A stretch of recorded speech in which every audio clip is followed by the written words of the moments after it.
What I like about my Deako system is that I can turn all the lights in my kitchen on at the same time. When I'm done cooking, I can tell Alexa to turn off the kitchen.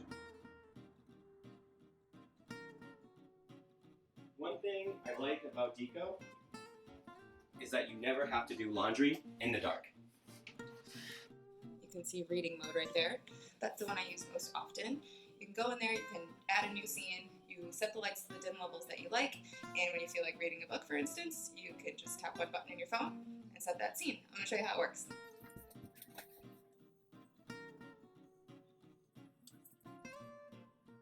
So I do something, I'm going to walk a little dangerously, come down the stairs here backwards.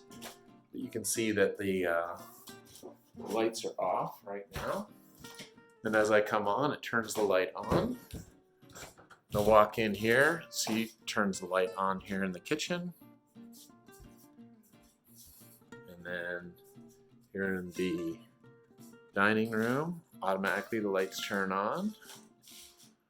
So you have to go to the bathroom here, walk in, automatically turn the lights on. But what I really love is that after a long day in the office, I can ask my voice assistant to turn off my lights without having to run around flipping switches. Hey Google, turn off my office.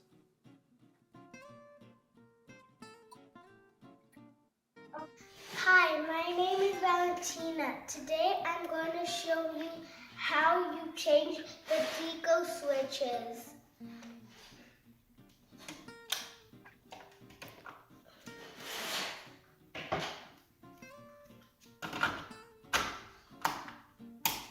Ta-da!